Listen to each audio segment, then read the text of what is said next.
the 1953 top set, and the stories behind the men. In this series, I unpack stories of the men on the cards of the 1953 Topps baseball set. Most cards in the set are called commons by the hobby, but the men on the cards are anything but common. Cards 36 through 40. Johnny Groth, card number 36. Johnny Groth was born in Chicago, Illinois on July 23, 1926. His parents had immigrated to the United States from Germany. Groth attended the Latin School of Chicago, graduating in 1944.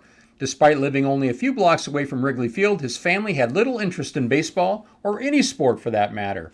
However, one day Groth joined a group of neighborhood boys who were trying out for the football team. The boys would play during halftime of the Chicago Bears games as a way to entertain fans. Groth would make the team, and it was obvious he had athletic potential. 2 practices in, he emerged as the team's quarterback. Former All-American Frank Rokusek was now coaching the Latin School in Chicago and saw Groth play and immediately recognized his talent. Latin School offered Groth a scholarship to the elite prep school. The Groth family recognized that an opportunity to attend this prestigious school could not be passed up. Quarterback Johnny Groth would lead his team to the Illinois Prep State title. In the deciding game against an unbeaten opponent, Groth ran for 2 touchdowns, threw 2 more touchdowns, and added 3 extra points. Additionally, Groth played basketball, making the all-city team. He also won the local private school's double tennis championship and came in second in shot putting at an all-city meet. At the time of his high school graduation in 1944, Johnny was receiving several options. He received football and basketball scholarship offers from Yale and all the Big 9, now the Big 10, schools, and was a draft choice of several Major League Baseball teams. Instead, the 18-year-old chose to serve his country's war effort and enlisted in the United States Navy in February of 1945 and attended boot camp at the Great Lakes Training Center, where he would meet other Major League Baseball players, including Bob Feller. As a promise to Feller and to Cleveland, Groth gave the Indians first shot at signing him. However, it was the Tigers in the end that would offer a deal that he could not refuse. After being discharged from the Navy, Groth was signed as an amateur free agent by the Detroit Tigers on August 6, 1946. He was lauded by the Tigers as the next DiMaggio when he arrived on the Major League scene in 1946 at age 20.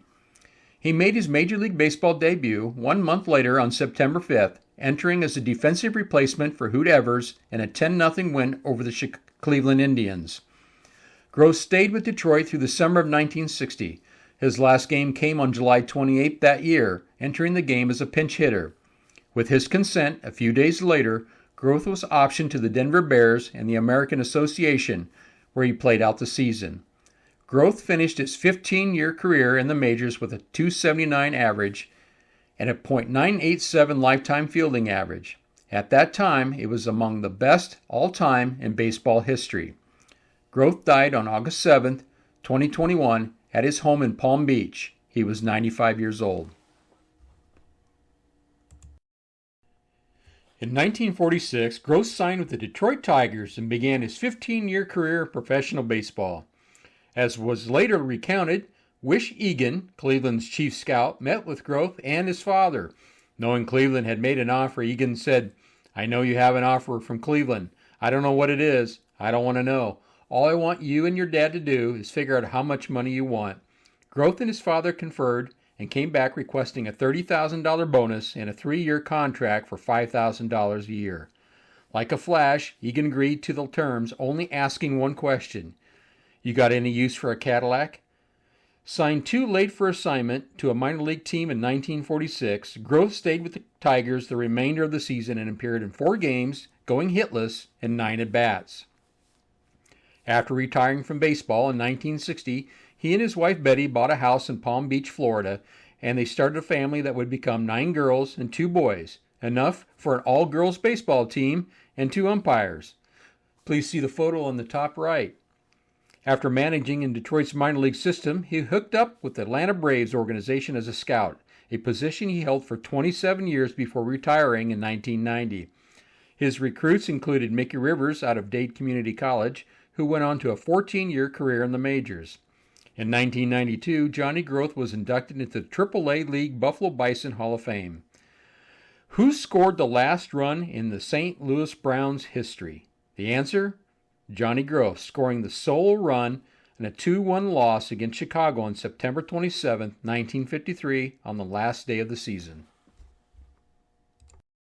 Eddie Mathews, card number 37. Edwin Lee Mathews Jr. was born in Texarkana, Texas on October 13, 1931. A standout athlete in high school, he received football scholarship offers. However, he knew that baseball was his future. My mother used to pitch to me, and my father would shag flies, he recalled many years later. If I hit one up the middle too close to my mother, I'd have some extra chores to do. My mother was instrumental in making me a pull hitter. At that time, the rule was that a player could not be signed until he graduated from high school. The family examined several big league teams before they settled on the Braves. To be safe, Eddie and Boston Braves scout Johnny Moore waited until midnight on the night of his graduation in June of 1949 and signed the contract a few minutes after midnight. Mathews got a $5,999 bonus. Eddie's career was interrupted by the Korean War in 1950, but after a few months in the Navy, he received a hardship discharge because of his father's illness with tuberculosis and his status as a sole support of his family in Santa Barbara, California. He was a 12-time All-Star selection. Major League Baseball held 2 All-Star games from 1959 to 1962. He won the National League Home Run title in 1953 and in 1959 and was the National League MVP runner-up both of those seasons. In 1967, he became the 7th player to hit 512 home runs during his Major League career. He was the 2nd National Leaguer to reach that milestone behind Mel Ott. Mathews is also one of the 2 players to hit home runs with teammates in the same game at least 50 times with 2 different teammates. He did this with Henry Aaron 75 times and with Joe Adcock 56 times. He played in 3 World Series and drove in 100 and more runs 5 times. He is the only player to have represented the Braves in 3 cities they have called home: Boston, Milwaukee, and Atlanta. When he retired, he held the big league third base records for games, 2,181, assists, 4,322, and chances, 6,371.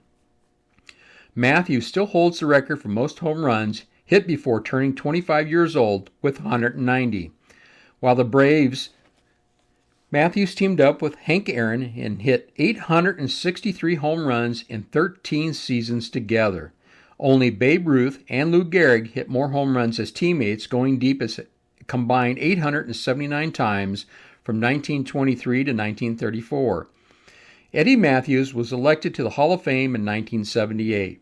On February 18, 2001, Eddie Mathews died from complications of pneumonia in San Diego, California. In 1971, Mathews became a coach, and then in the midseason of 1972, manager of the Atlanta Braves. Mathews is one of the few players to play, coach, and manage for the same baseball team. Mathews was the Braves manager when Hank Aaron hit his 715th home run on April 8, 1974. However, on July 21, 1974, Mathews was fired when the team went into a slump and fell into 4th place. Aaron and Darrell Evans both criticized the decision to terminate Mathews. Evans said that Mathews was a friend, and Aaron said the decision was a blow to me. Later, he was a scout and coach for the Texas Rangers, Milwaukee Brewers, and Oakland Athletics. Mathews was elected to the Wisconsin Athletic Hall of Fame in 1976. In 1982, Mathews was a minor league instructor for the Oakland A's when a spot was found on his lung. He was ultimately admitted to the hospital for testing. Doctors ruled out cancer, but Mathews was diagnosed with tuberculosis, much like his father. Ty Cobb once said of Mathews, "I've only seen 3 or 4 perfect swings in my time. This lad has one of them." Mathews was regarded as one of the strongest power hitters of his time, often being compared to Mickey Mantle in terms of power. Hall of Fame teammate Warren Spahn once said of the two, "Mathews is just as strong as Mantle. They don't hit the same. Mantle gets all of his weight into his swing. Mathews uses his wrists more." Spahn's comments on Mathews' use of his wrists was in reference to his unique swing, as believed by many to be one of the more graceful swings in baseball history. Mathews is the most dangerous hitter in baseball history today, Hall of Fame Rogers Hornsby once said in 1954. And he's going to get better because he wants to learn, because he's always asking questions. He's got power, he's got rhythm, along with a fine level swing. Those big, powerful, awkward guys you see around who can bust a ball a mile are as good as now as they'll ever be. Mathews is different. He's loose, limber, and coordinated. He'll be a star when most of the guys competing with him now aren't even remembered. He was one of the toughest men in baseball and drew almost as much attention to his fighting as he did for his hitting. In August of 1960, Frank Robinson of the Cincinnati Reds slammed into Mathews at third and received several blows to his face from Mathews. Eddie hit him with 3 punches that not even Muhammad Ali could have stopped, recalled teammate Warren Spahn years later. Eddie was a tough competitor and a tough guy. He didn't back down from anybody. A beanball war against the Dodgers in 1957 ended with Mathews pummeling pitcher Don Drysdale, and on August 1st, 1954, after Brooklyn pitcher Clem Labine hit Milwaukee's Joe Adcock in the head with a fastball. With Eddie, you never worried about anything, said former Braves teammate Lou Burdette. If somebody charged the mound when you were pitching, you knew he was going to be there. Eddie used to tell me, let the son of a gun charge you and get the hell out of the way. Mathews' tenacity, as well as his willingness to protect his teammates at all times, made him one of the most respected players in the National League during the 1950s. Aside from his fights, however, Eddie rarely showed emotion on the field. I'm not the type to make a big production out of anything I do, he said. I think it's a joke when a guy strikes out and he throws his bat. If I have to do that to show the fans I'm mad, to heck with it. I shouldn't have to fling bats or kick water coolers. Hustling to me, taking the extra bases, beating out the slow roller, breaking up a double play, knocking the ball out of the catcher's glove, backing up throws, and keeping my mind on the game at all times. Mathews, along with catcher Wes Westrum and umpire Augie Donatelli, appeared on the first issue of Sports Illustrated in August of 1954, and there's a picture in the lower right of that Sports Illustrated that's autographed by Eddie Mathews. Next to that, on the left, is Eddie Mathews standing with Henry Aaron. Top left, you'll see Henry Aaron, Warren Spahn, and Eddie Mathews in the black and white photo.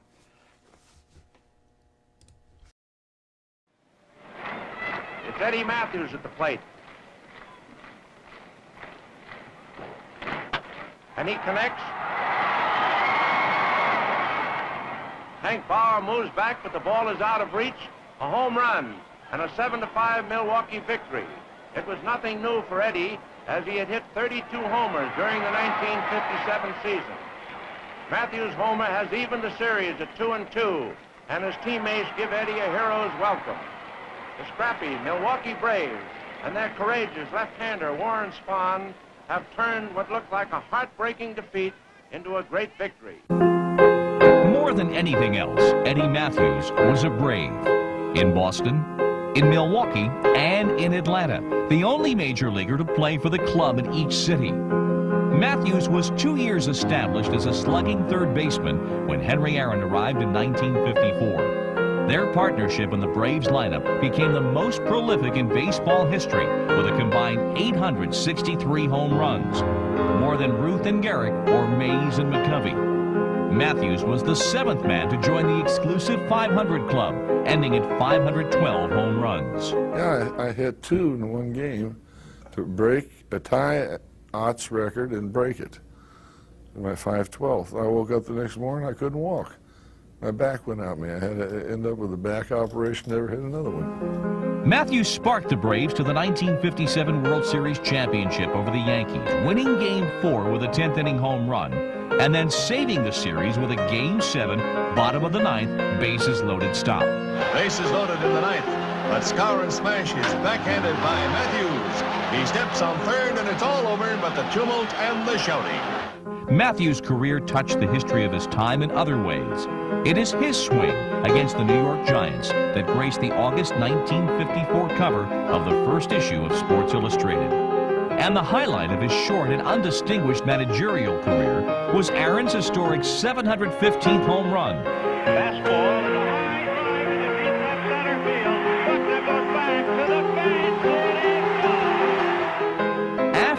Mathews closed the Atlanta locker room for nearly an hour for a private celebration, infuriating the national press.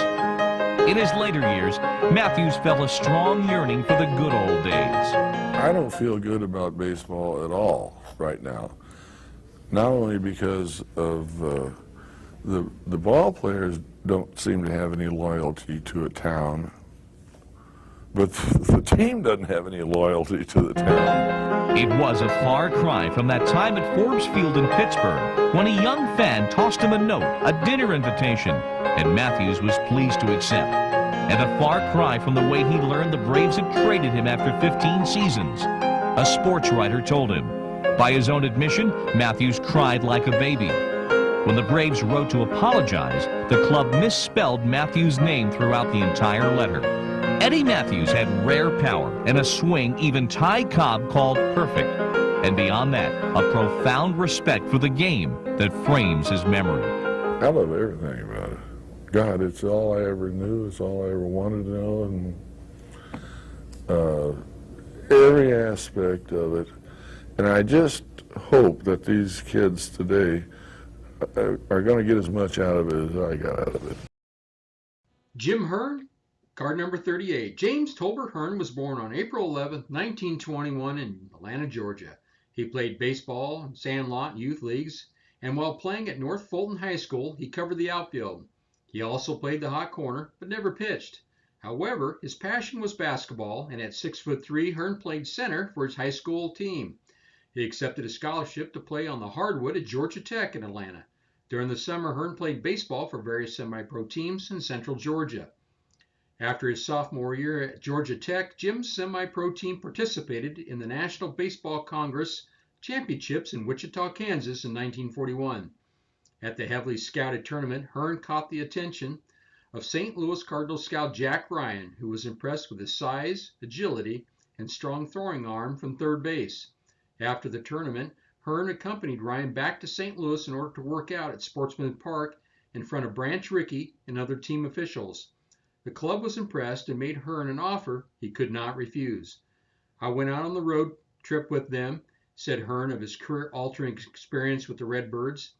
"I roomed with manager Billy Southworth. Each day I took infield with Johnny Mize, Walker Cooper, and those guys. I sat on the bench for those games.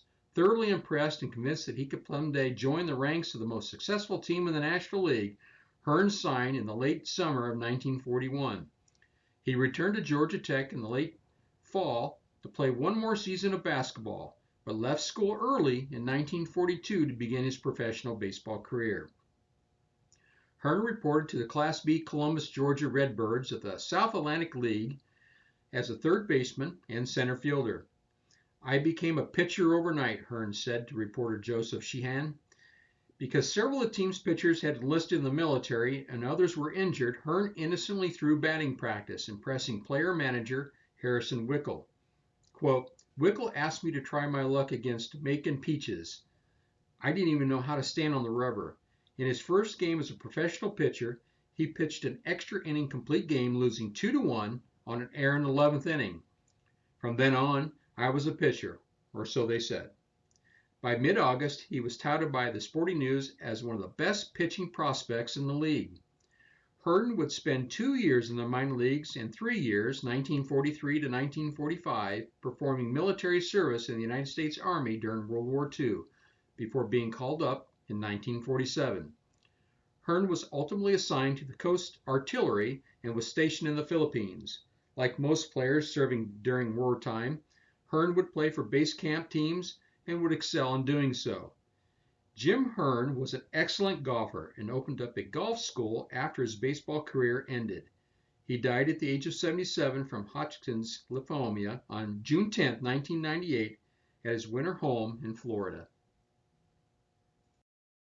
Jim Hearn defeated the Dodgers 3-1 in Game 1 of the National League Pennant Playoff, and in the 1951 World Series, he defeated the eventual champion New York Yankees 6-2 in his only start, Game 3, at the Polo Grounds. He gave up only one earned run in the series for a Fall Classic ERA of 1.04. "I certainly had no idea of ever being a pitcher. I had never pitched as a kid," said 13-year big league veteran Big Jim Hearn, who won 109 games for the St. Louis Cardinals, New York Giants, and Philadelphia Phillies from 1947 through 1959. A college basketball player, Hearn was signed by the Cardinals as a third baseman and was converted to a pitcher in 1942, his first year of professional ball. The Giants picked up the struggling right-hander off waivers in mid-July of 1950, and Hearn caught fire, winning 11 of 14 decisions and leading the National League with a 2.49 ERA. Hearn surprised the Cardinals and the rest of the National League by winning 12 games as a spot starter and reliever in his rookie campaign. He made his major league debut on April 17th in mop-up duty. During 1947, Hearn impressed with a 3.22 ERA, but manager Eddie Dyer expressed concern about his tendency to tire early. Pain surfaced in 1959, limiting his effectiveness.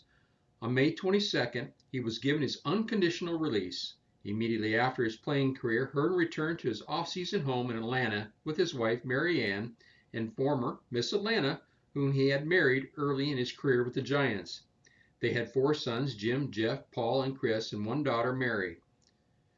Hearn took a sales job with the Van Heusen Shirt Company in the Northeast, but felt the tug of his other great sporting passion, golf. He returned to Atlanta and opened up a 17-acre Jim Hearn Golf Center.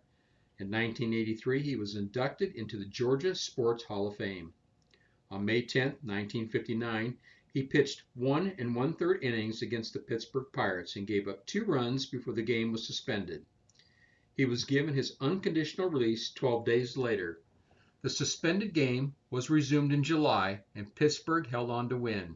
Thus, Hearn was charged with the loss weeks after his career had ended. Eddie Mixis, card number 39. Edward Thomas Mixis was born in Burlington, New Jersey on September 11, 1926. He started in baseball and other sports in high school before signing with the Brooklyn Dodgers. At just 17 years old, he would make his major league debut on June 17, 1944, against the Phillies in Shibe Park. With World War II raging on and many big leaguers in the armed forces, it was common for players to be rushed to the majors. After 72 games with the hometown Trenton Packers of the Class B Interstate League, Mixis was called up by the Dodgers. Manager Leo DeRocher was so enamored by Eddie's skills that he made him the starting shortstop. DeRocher once said, "Mixis will fix us." He was clear Mixis needed seasoning, but America needed his services. Mixis entered military service with the Navy in January of 1945. He managed to play some baseball while stationed at the Naval Training Center in Bainbridge, Maryland, where he was part of the center's team. He was discharged from service in late 1946 and joined the Dodgers for 23 games before the season was over. He played in both the 1947 World Series and 1949 World Series with the Dodgers, both against the New York Yankees. Mixis batted .273 in 8 World Series games. In June of 1951, with the Dodgers leading the National League by 14.5 games, Mixis was traded to the Chicago Cubs. His main claim to fame as a Cub was lending his glove to Ernie Banks in Banks' first ever Major League game. He lent Banks a glove for the first week of spring training, even though it was clear that Banks would put Mixis back on the bench. Mixis played in his final Major League game on September 28, 1958, at the age of 32, with the Cincinnati Reds. During his 14 years as a big leaguer, mostly with the Dodgers and the Chicago Cubs, Eddie served mainly as a utility role. In only 4 of those years did he appear in more than 100 games. Mixis retired after the 1958 season. He moved to Huntington Valley, Pennsylvania, and became a salesman for a trucking company. In 1964, Mixis received 1 vote for the Hall of Fame. That vote prompted a newspaper to call for a congressional investigation into Hall of Fame voting. Sports writer Phil Pepe contacted Mixis after the vote to ask him his opinion. He had no illusions about his baseball career, and said of the unknown voter, "I think the person voted for me was a true baseball expert. He wasn't interested in statistics. He must have had a few beers before he made out his ballot." After retirement, Mixis lived the rest of his life in Huntington Valley. He died on April 8, 2005, at the age of 78. Eddie Mixis never was a star, but he always appreciated that he could play baseball for a living. When asked what his greatest thrill was as a ball player, he answered, "Getting paid every 2 weeks." Mixes spent the 1947 season as a pinch runner and occasional backup to second baseman Eddie Stanky. He hit a career-high .267 with 4 home runs and 86 at-bats and had just 1 error and 84 chances in the field. Eddie's first home run, his solo shot, came on May 28, 1947 at the Polo Grounds. The right-handed hitting Mixes connected off Giants right-hander Hub Andrews. Eddie hit his other 3 home runs on successive days, August 24th, 25th, 26th, at Forbes Field, while filling in for Stanky, who was out with an injury. Mixes played 13 games at second and said, "I probably helped Stanky get cured much quicker by the way I was playing." The Dodger brass figured that Mixes' 4 home runs and 86 at-bats projected to 20 or more over a full season. They were convinced he was their second baseman of the future. In the 1947 World Series, Mixes figured into one of the most celebrated rallies in baseball history. In Game 4, with the Yankees leading the series 2-1 and the game 2-1, Bill Bevins took a no-hitter into the bottom of the 9th inning at Ebbets Field. Bevins walked 2 but got 2 outs and was 1 out away from the first World Series no-hitter. With a man on second and Mixes pinch running and on first base, Cookie Lovagetto came up to pinch hit for Eddie Stanky. Years later, Mixes said that with 2 outs, the Yankees' first baseman George McQuinn was playing off the bag. "That let me take a very big lead. I took off as soon as Lovagetto made contact and was past second before the ball came down. Lavagetto's fly hit the right field wall, and by the time the Yankees got the ball to the plate, Mixes was sliding home and the winning run to, quote, the biggest explosion of noise in the history of Brooklyn." The series was tied 2 games apiece, but the Yankees won in 7 games. Mixes played mostly as a substitute role and had 1 hit and 4 at-bats. Eddie received a full share of $4,081 of World Series money allocated to the losing team. John Lippin, card number 40. Johnny Lippin was born on November 10, 1922 in Martins Ferry, Ohio. An all-city selection at Chatsey High School in Detroit in 1940, Lippin was playing American Legion and Sandlot baseball. Johnny was signed by celebrated scout Wish Egan of the Detroit Tigers as an amateur free agent in 1941. The 18-year-old was placed with the Muskegon Reds of the Class C Michigan State League and had an excellent season, batting .359 in 119 games with 35 home runs. He served in the United States Navy during World War II in the Pacific Theater of Operations as an aviation machinist mate, 3rd class. Joining before the 1943 season, he was initially stationed at Great Lakes Naval Training Station in Illinois. From there, he went to the Naval Air Technical Training Center in Memphis, Tennessee, where he played in the Mid-South Service Baseball Championship. In July 1943, Lippin was sent to Jacksonville Naval Air Station in Florida, where he trained at the Naval Air Gunners School. Lippin set an accuracy record when he scored 248 hits out of 450 rounds using a .30 caliber machine gun while firing at a moving target. He is blessed with excellent coordination, very essential in gunnery, one of the instructors once said. Lippin graduated from gunnery school in early 1944 with Naval Air Crewman's Wings and was assigned to the Alameda Naval Air Station in California, where he became manager of the Blue Jackets baseball team, which was part of the Army-Navy Service League in California. In September 1944, Lippin was named to the league's All-Star team. In 1945, Lippin was sent to the Mariana Islands in the Pacific, where he helped fly casualties from the Okinawa region. In November 1945, Lippin was in the Philippines with the Naval Air Sea Rescue Unit.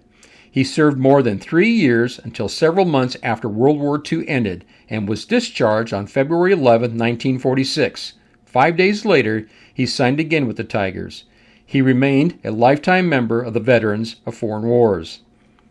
One of the most memorable moments of Lippin's career was in 1951 when Bob Feller threw his 3rd career no-hitter, but lost the shutout when Lippin reached on an error, stole second base, advanced to third on an errant pickoff throw, and scored on a sacrifice fly. Johnny Lippin played in American League games from 1942 through 1953. The one game he played in the National League in 1954 was with the Cincinnati Reds, and it was the last of his big league career. Johnny Lippin died in Houston, Texas on August 17, 1998, at the age of 75. After retirement as a player, Lippin became a minor league manager beginning in the Class D level with the Selma Cloverleafs of the Alabama-Florida League in the Cleveland Indians organization.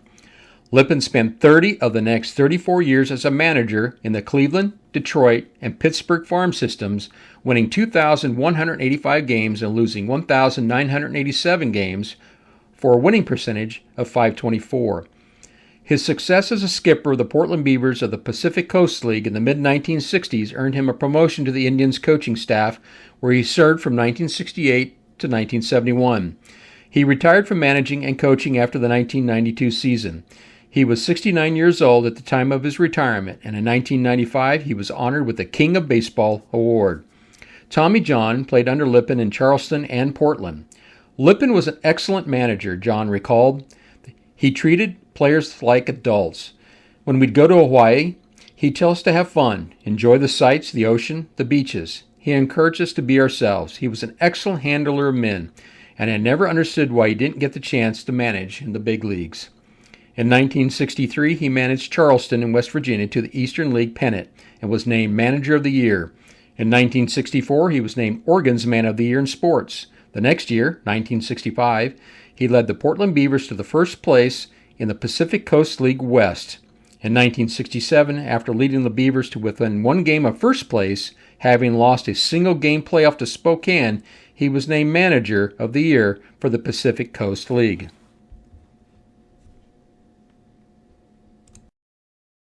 Thank you, everybody, for stopping by and listening to the stories of the men who graced the 1953 top set.